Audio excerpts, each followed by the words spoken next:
나눠드린 1월달 설교 계획을 참고해 보시면 좋겠습니다. 1월달 큰 주제는 회심과 회복이라고 하는 주제입니다. 회심은 마음을 돌이키다라는 말이기도 하지만 우리의 삶을 돌이키는 것까지 가는 것이 진정한 회심이죠. 그래서 이게 잘못된 거구나 이렇게 마음만 돌아서는 게 아니고 그래서 바른 길로 돌아가는 것이 회심입니다. 회복이라고 하는 것은 뭔가 깨어졌거나 망가진 것이 다시 온전함을 되찾는 것을 말해요. 우리 그리스도인의 삶은 회심으로 시작하여 회복에 이르는 과정입니다. 그래서 2023년을 시작하면서 가장 중요한 주제 그리고 시작과 마지막인 회심과 회복이라고 하는 주제를 가지고 말씀을 나눌 텐데 짧은 말씀 하나를 가지고 5주를 합니다.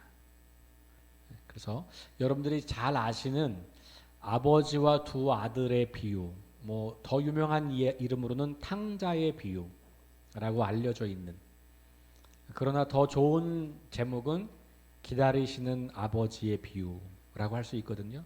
주인공은 탕자가 아니고 아버지예요. 이 아버지는 하나님을 상징합니다. 그래서 이 비유를 5주 동안 좀 나누어서 보면서 회심과 회복, 그리고 우리가 말하는 구원, 죄, 복음, 행복, 이런 주제들을 함께 나누어 보려고 합니다. 인생은 어쩌면 진정한 행복을 찾아가는 여행과도 같습니다. 여러분도 다 행복한 삶을 찾아가지 않습니까? 오늘보다 내일이 더 행복하기를 바라고요. 내일보다 그 다음 날이 더 행복하기를 바라겠죠. 오늘 말씀에도 인생의 행복을 찾아 떠난 한 사람의 이야기가 들어 있습니다. 안타깝게도 그 사람은 행복을 찾아 나갔지만 행복하지는 않은 상태, 오늘 읽은 말씀까지는 그렇습니다. 이미 잘 알고 있는 말씀이셔서 제가 그 말씀을 이렇게 설명하진 않아도 될 것 같습니다. 다만 오늘 말씀을 통해서 예수님께서 진짜로 하시려고 하는 이야기가 뭘까? 원래 비유라는 것은 문자의 의미가 아니고 그 비유가 뭘 말하려고 하는가를 보는 거죠. 예수님이 이 비유를 통해서 무엇을 말씀하시려고 하는가를 찾아가는 겁니다. 한 아버지와 두 아들이 등장하죠. 두 아들 중에서 둘째 아들이 아버지에게 아버지 돌아가실 때 저한테 남겨주실 유산을 조금 먼저 저한테 주시면 제가 그거 가지고 가서 성공하겠습니다. 행복을 찾아보겠습니다. 제 삶에 좀 투자를 해주세요 라고 요구하는 것이죠. 이게 그렇게 문제가 될 만한 일은 아니에요. 그렇죠? 오늘날 어떤 아버지들은 먼저 자녀들에게 청년이 되면 아들아 너 이거 가지고 네가 하고 싶은 일을 잘 한번 해봐라 라고 말할 수도 있을 것 같아요. 가지고 있는 게 있다면. 그렇죠? 없는 게 문제지. 있다면 자녀들에게 야 이거 가지고 너 마음껏 한번 행복한 인생을 찾아봐 라고 할 수도 있잖아요. 이게 나쁜 일은 아니에요. 그런데 그건 지금 우리 시대의 생각이고요. 예수님 당시 1세기 유대 사회에서는 이 생각은 상상조차 할 수 없는 생각이에요. 이런 생각을 하는 것만으로도 이거는 배은망덕한 아들이 되는 거예요. 사실은 이런 생각 자체가 탕자만이 할 수 있는 생각이에요. 왜냐하면 그 당시 유대의 문화와 관습과 법에 의하면 유산은 반드시 아버지가 죽은 다음에 상속되게 돼 있는 거예요. 그리고 혹시 아버지가 살아계실 때 나누어서 이렇게 할당을 해 놓았다고 하더라도 이것은 아버지가 돌아가실 때까지는 절대로 자녀들은 건드릴 수가 없는 거예요. 만약에 아들이 그것을 만지고 자기 것으로 삼는다면 그건 돌에 맞아 죽을 만큼 심각한 죄예요. 이게 성경 시대의 문화입니다. 그러니까 우리 시대의 시각으로 이걸 읽으면 별거 아니지만 그 당시 사람들이 이 이야기를 들으면 예수님이 지금 말도 안 되는 얘기를 지금 꺼내고 있는 거예요. 둘째 아들 이야기를 듣는 순간 그 이야기를 듣는 사람들은 특별히 이 말씀은 저 15장 처음으로 가면 유대인들, 사두개인들, 바리새인들에게 하는 이야기거든요. 말도 안 돼. 그런 놈이 다 있다고? 당장 돌로 쳐 죽여야지. 이런 생각이 끔찍한 생각이 아니고 너무 당연하고 자연스럽고 마땅히 그래야 되는 생각인 거예요. 그러니 예수님은 지금 비유를 꺼내들면서 그 당시 사람들을 굉장히 놀라게 하는 거예요. 도무지 상상할 수 없는 생각을 이야기를 통해서 지금 꺼내고 있는 거기 때문에 그래요. 말도 안 되는 이야기. 그 당시 사람들에게는 이 아들이 하는 말, 아버지 유산을 저에게 먼저 주세요 라고 하는 말은 저는 더 이상 아버지의 간섭과 통제를 받고 싶지 않아요. 제 인생의 아버지는 이제 꺼져주세요. 저에게는 아버지보다 재산이 중요해요. 아버지 어차피 주실 거 그냥 빨리 돌아가세요. 이렇게 들리는 말이에요. 그러니 이건 굉장히 불경스러운 것이죠. 예수님께서 이 이야기를 하시는 이유가 무엇일까? 우리는 탕자라고 말할 때 재산을 가지고 가서 다 그냥 마음껏 탕진한 것 때문에 탕자라고 이해하지만 아니요. 이렇게 요구한 것부터가 탕자예요. 더 중요한 것은 아까 말씀드린 것처럼 혹시 불가피한 사정으로 재산을 이렇게 할당을 하더라도 아버지가 살아계신데 그것을 자식이 쓸 수 없어요. 근데 이 재물을 다 팔아서, 이 당시 재물은 짐승, 땅 이런 거거든요. 팔아서 현금화해가지고 아버지로부터 멀리 갑니다. 멀리 갔다는 건 뭐예요? 아버지 내 인생에 간섭하지 마세요. 이거 이제 제 거니까, 저한테 주신 거 제 거니까 제가 이거 가지고 제 인생을, 제 행복을, 제 성공을 만들 겁니다. 신경 쓰지 마세요. 저는 없는 아들 치세요. 저도 아버지 없는 아버지를 칠 겁니다. 이런 의미라는 거예요. 그러니 이렇게 요구하는 것부터가 벌써 배은망덕한 탕자의 요구라는 거죠. 자, 그렇게 해서 행복을 추구하지만 오늘 읽은 말씀까지로 보면 행복하지 못하고 비참한 결말을 맞이하게 되죠. 아들의 문제는 아버지를 떠나서 행복을 찾을 수 있다고 생각한 것인데 결론은 그게 아니었다는 거예요. 독립하면, 내가 원하는 인생을 살면, 내가 하고 싶은 것을 하고 살면, 내가 원하는 꿈을 이루어가면 거기에 행복이 있을 거라고 믿었는데 아니었다는 거예요.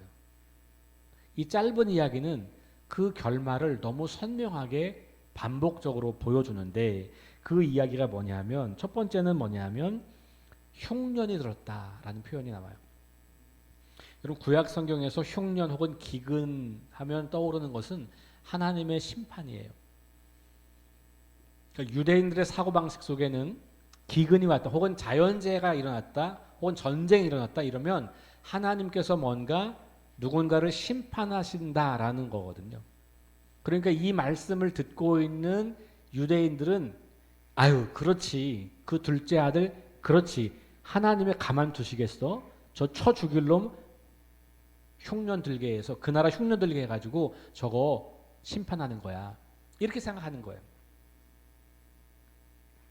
자, 그 다음에 인간의 비참함, 이 아버지를 떠난 아들의 비참함을 보여주는 또 다른 표현은 뭡니까? 돼지를 치는 일이에요. 레위기 11장에 보면 유대인들이 먹어도 되는 음식과 먹으면 안 되는 음식이 있잖아요. 정결법에 의해서. 돼지는 먹으면 안 되는 음식이에요. 먹으면 안 되는 음식은 키워도 안 돼요. 그러니까 그 당시 돼지를 치는 일은 누가 했냐 하면 유대인이 아닌 이방 사람들을 종으로 부르면서 그들이 치게 한 거예요. 그러니까 지금 이 둘째 아들은 지금 그 신분이 아버지의 아들, 아버지의 집에서 풍요로움 가운데 상속을 누리며 살 수 있는 그 자격이 있던 아들이 이제는 버려진 백성처럼 이방인들처럼 돼지를 치면서 살아야 하는 운명으로 전락했다는 것을 말하는 겁니다. 그러니까 신분이 완전 달라진 거예요. 세 번째, 쥐엄나무 열매를 먹고자 했다. 이런 표현이 등장해요. 그런데 쥐엄나무 열매, 쥐엄나무는 혹시 여러분 그 성지순례 가보신 분들은 보셨겠지만 이렇게 콩깍지 같은 건데 되게 큰, 막 한 요만한 이렇게 길쭉한 콩깍지 같은 게 있고 그 안에 이제 열매가 있는 거거든요. 이거는 그 당시 가장 가난한 사람들의 음식이에요. 그러니까 아무도 거들떠보지 않는 거예요. 근데 먹을 게 너무 없는 사람들은 그거 먹어요. 왜냐면 그건 돼지에게 주는 음식이었거든요. 사람이 먹는 게 아니고 돼지들에게 주는 거였어요. 근데 그걸로 죽을 끓여서 먹으면 그게 가난한 사람들의 음식이었단 말이에요. 그러니까 지금 이 쥐엄나무 열매를 먹으려고 했다는 것은 너무너무 궁핍한 처지로 전락했다는 것을 보여주는 거예요.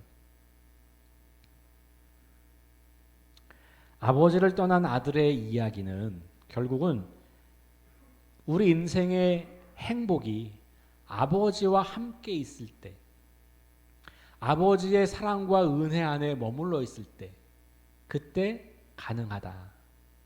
그런데 그것을 떠나서 다른 곳에서 행복을 찾으려고 아무리 애를 써봐도 거기에 행복 같은 건 없더라. 그 이야기를 지금 들려주고 있는 겁니다. 제가 이번 주부터 주보의 설교 요약을 친절하게 서비스를 해드립니다. 설교 시간에 좀 주무셔도 괜찮아요. 네. 집에 가서 그냥 이거 보시면 됩니다. 제가 이걸 드리는 이유 중에 하나는 주중에 소모임을 할 때 속회가 됐든 가정에서 모임이 됐든 아니면 이제 다음에 우리 뭐 자발적으로 어떤 주일 오후에 친교 모임을 하든 모임을 시작하기 전에 요걸 가지고 함께 다시 나누시고 지난주 설교 요거였습니다. 오늘 설교 요거였습니다. 그리고 오른쪽 하단에 보시면 속회 형표 하단에 보시면 지난주까지 그 헌금 영수기 중간에 있던 네 가지 질문, 삶으로 말씀 믿기 질문이 그 중간에 있습니다. 3번에 네 가지 나오죠. 요 네 가지를 가지고 대화하는 거예요. 그래서 누군가가 누군가를 가르치는 모임 하지 말고요. 그냥 요거 가지고 대화하시면 돼요. 그러니까 굳이 뭐 리더가 이렇게 따로 필요하지 않아요. 가르치는 리더가. 그냥 이거 가지고 자기 이야기를 나누는 겁니다. 그거 하시라고 드린 거고요. 어린이하고 학생부도 지금 동일한 본문으로 동일한 설교를 하고 있어요. 우리가 설교를 같이 공유하고 같이 준비하고 같이 합니다. 그래야 전 세대가 같은 말씀으로 양육되는 거예요. 그리고 부모님들이 가정에서 자녀들의 신앙 지도를 하실 수 있는 겁니다. 교회 학교 선생님들이 우리 자녀들에게 기독교 신앙적으로 영향을 미치는 것이 얼마나 될까요? 통계를 보면 거의 없습니다. 자녀들이 누구에게 가장 큰 영향을 받을까요? 부모님입니다. 여러분 부모님들이 자녀들을 교회 학교에 맡기고 나는 아무것도 안 하면 자녀들은 신앙을 유지하기가 어려워요. 부모님들이 자녀들의 신앙의 주된 책임자입니다.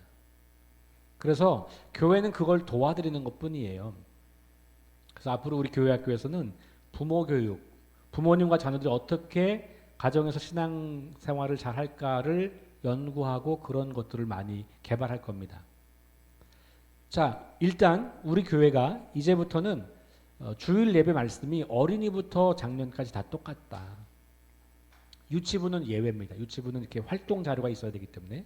그러면 여러분들이 이제 주중에 자녀들과도 주일 설교를 가지고 대화를 하실 수 있어요. 그래서 혹시 주중에 그 설교를 많이 들으시는 분들 계시잖아요. 나쁜 건 아닌데요.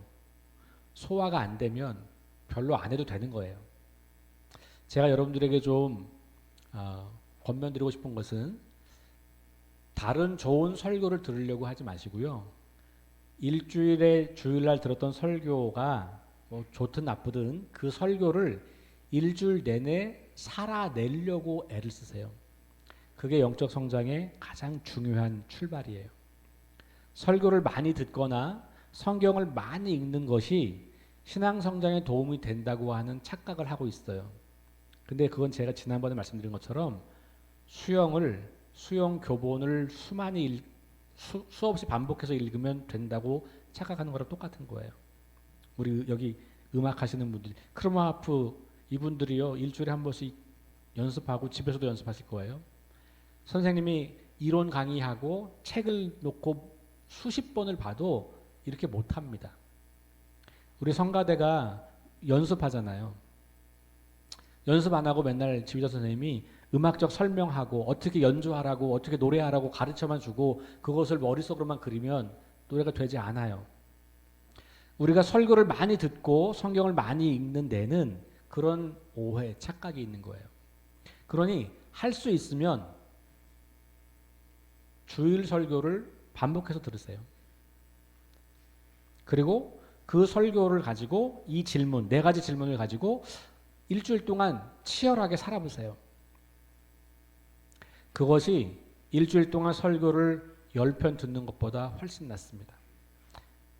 성경 읽기도 주어진 본문, 짧은 본문을 읽으세요. 그리고 그걸 깊게 생각하시고 그 본문을 오늘 어떻게 살까를 고민하세요. 그것이 하루에 성경 10장 읽는 것보다 훨씬 낫습니다. 그래서 여기 좀 속해 보고에 성경 이거 이제 안 받을 거예요. 의미 없습니다.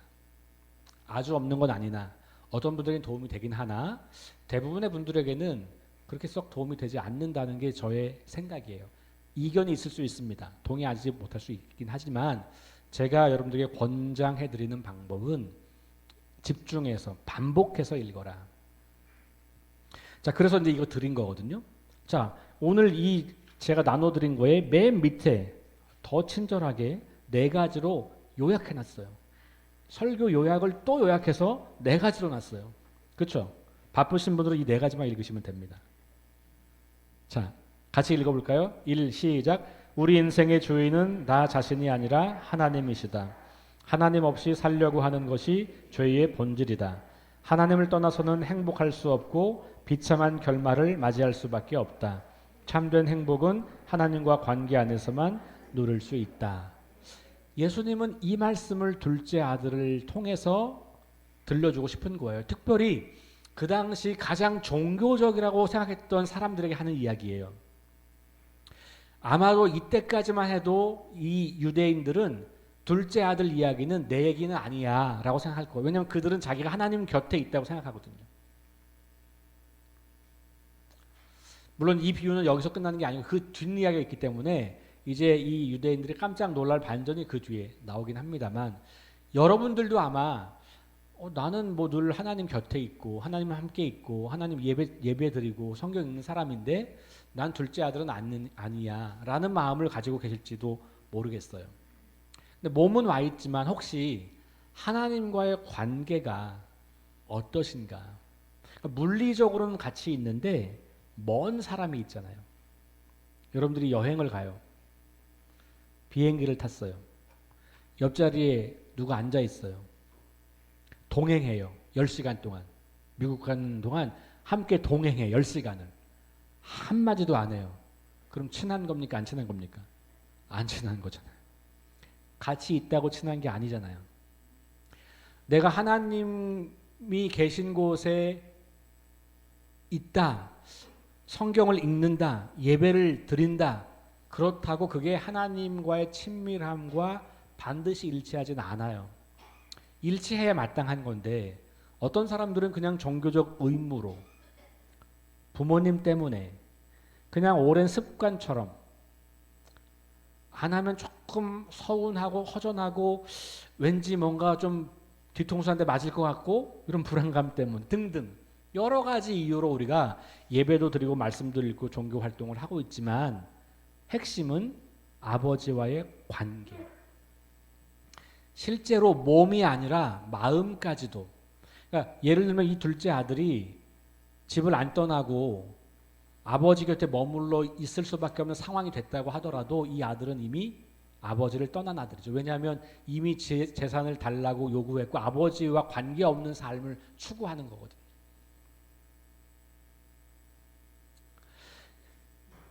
사실 이 이야기가 이제 다음 주에 이어지는 이야기예요. 첫 번째 아들도 탕자더라. 이게 이제 2편에서 나오게 된 이야기죠. 자, 오늘 이야기 다시 정리할게요. 하나님과의 관계, 하나님과의 친밀함, 하나님과 내가 얼마나 가까우냐가 우리 인생의 행복을 결정짓는 중요한 요소라는 거예요. 많은 사람들이 자기 힘으로 열심히 살아서 돈을 벌고 지위도 올라가고 즐거운 것도 많이 누리고 살면 행복이라고 생각하죠. 물론 행복감을 느껴요. 그리고 그런 것은 필요합니다. 우리 인생에. 하나님이 그런 즐거움들 주시잖아요. 그죠?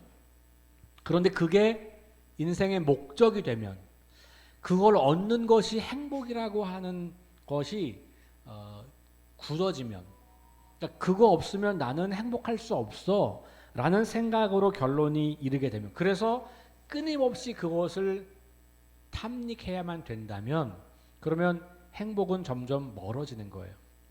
이런 것들은 필요한 것이고 우리한테 좋은 것이에요. 일정 정도. 잠시. 그런데 여러분 많은 걸 얻었고 높이 올라가고 명예를 가지고 있고 즐거울 걸 많이 누리고 산다고 할 때 잘 생각해 보면 그것이 만족도가 그렇게 길지 않아요. 그것이 주는 행복의 유효기간은 짧을 땐 몇 시간밖에 안 되고 몇 분밖에 안 되고요. 길어야 하루 이틀 일주일을 넘기지 않아요. 그 다음에 또 더 큰 것을 얻고 싶은 갈망이 생기죠. 더 많은 돈을 원하게 되죠. 더 높은 지위를 얻으려고 하게 되겠죠. 그러니까 끝없이 우리는 만족할 수 없는 삶을 쳇바퀴 돌듯 살아가는 거죠.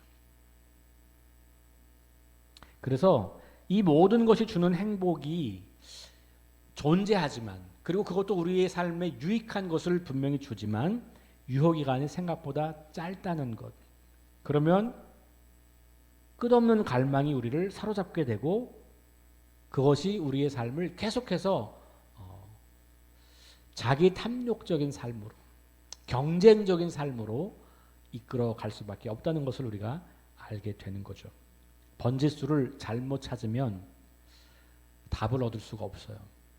행복의 조건 그것은 세상이 말하는 것처럼 더 높이 올라가야 더 많이 가져야 그거는 편리함에는 도움이 돼요. 그러나 진짜 행복과는 늘 일치하진 않는다. 그러면 어디서 행복을 얻을 수 있는가? 하나님과의 관계가 제대로 정립되어 있을 때 그때 행복을 누릴 수 있다는 것을 우리가 알게 되죠. 하나님을 떠난 인생은 그 어디에서도 진정한 행복을 누릴 수 없다는 것을 둘째 아들을 통해서 보여주고 있습니다. 이것이 오늘 이 비유에서 우리가 배우는 행복에 관한 이야기, 그리고 인생의 주인에 관한 이야기, 그리고 죄에 관한 이야기인 것이죠. 2023년을 시작하는 첫 번째 날, 첫 번째 주일 아침입니다. 올 한 해 진정한 행복을 누리고 싶지 않으십니까? 그렇다면 하나님과 더욱 친밀한 관계를 유지하는데 마음을 쓰시면 좋겠습니다.